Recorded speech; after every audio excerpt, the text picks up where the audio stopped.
Take a deep breath. Hold it. Let it go. And just simply be here right now. Michael Gott's offering for today is, it's called, You Are More Than This. First quote is from Debbie Ford, who was well-known spiritual leader in the 20th century. I think she's the one who wrote a book called The Dark Side of the Light Chasers, something like that, if I'm not mistaken. That was Debbie Ford.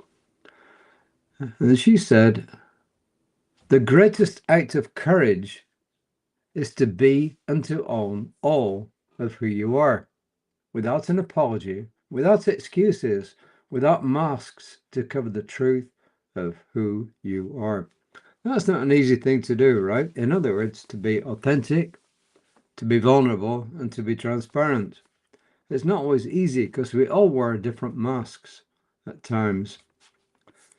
Ernest Holmes, in This Thing Called You, said, God's world is not a world of illusion, but of realities. God's world is not a world of illusion, but of realities. And then, this is from our good friend, Michael Gott, Reverend Dr. Michael Gott. Okay. And he's talking about the Enneagram. He says, I was introduced to Enneagram personality types about 20 years ago in ministerial school. It came back into my awareness through a therapist in 2014. So since then, I've found it to be a powerful tool for self-understanding. Suzanne Stabile is sometimes called the godmother of the Enneagram. She says, the Enneagram shows me who I am at my best and my worst, and helps me to understand why. Then he goes on to say, the personality is a construct. It's the skin that we wear to navigate this human world. He said, it doesn't necessarily mean that it's a false self, but it's not our truest self. Each of us is a unique, irreplaceable, unrepeatable expression of the divine. Years ago, he says, I was preparing to give a talk about this topic when an image came to me. Light pouring through a beautiful stained glass window. I spent a few minutes looking at internet images of gorgeous stained glass windows in ancient cathedrals and in modern art. The beauty of the images gave me an insight into the dance of the human and the divine. The pure white light of spirit, undifferentiated, shines through all our human qualities, gifts, talents, frailties, and flaws, creating something beautiful. As we grow and evolve, we shed many layers of old behaviors and thought patterns, but some remain, and that's okay. The essential light that we are makes even our less than perfect human selves beautiful too. Yeah, I got introduced to the Enneagram actually through a bunch of different people, and then I found out that one of my friends who happens to be a Roman Catholic nun, but a nun with a difference. I mean, she's really down to earth and she is perfectly human. And she apparently relies on the Enneagram as well. In fact, she's the one who comes and stays with us over the Christmas and New Year holidays. So what I'm going to do is I'm going to put a link on different social media that I broadcast to the Enneagram, just in case you're interested in looking it up. But the bottom line is that I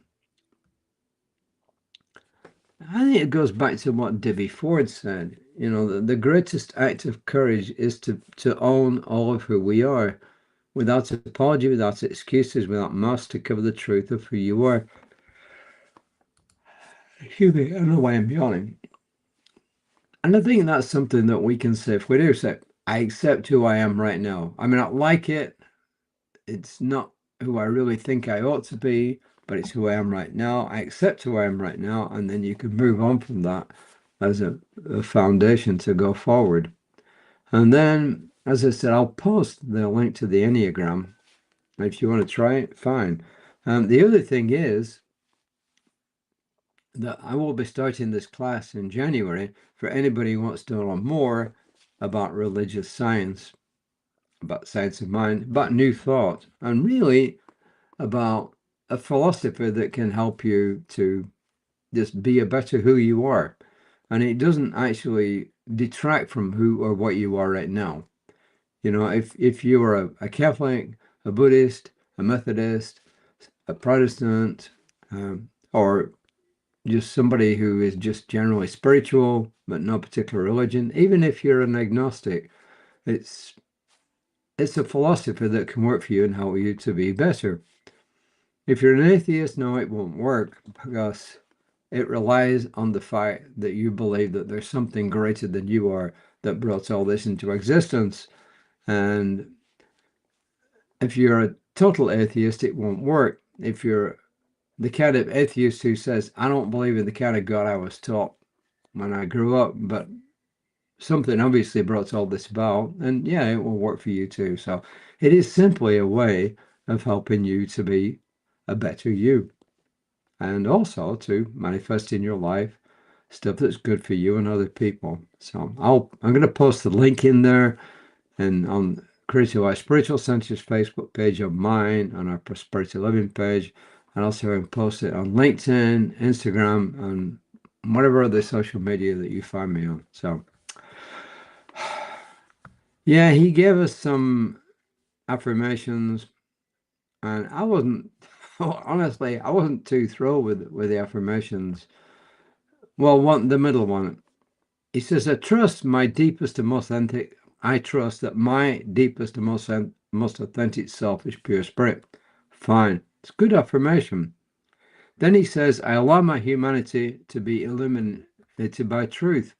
That's a good affirmation. I allow my humanity to be illuminated by the truth. And the other one, I'll tell you why I didn't like it. I didn't like it because it was negative. And I actually did some research on this. You know, there's a lot of theories out there, but there is a theory out there, a lot of ideas out there that says that if you give your subconscious mind a negative thing, it won't see it, it won't hear it. Well, the research I did it on some AI platforms, and what I came back with was that, yeah, your subconscious actually can recognize a negative. However, it will go to what is beyond the negative first.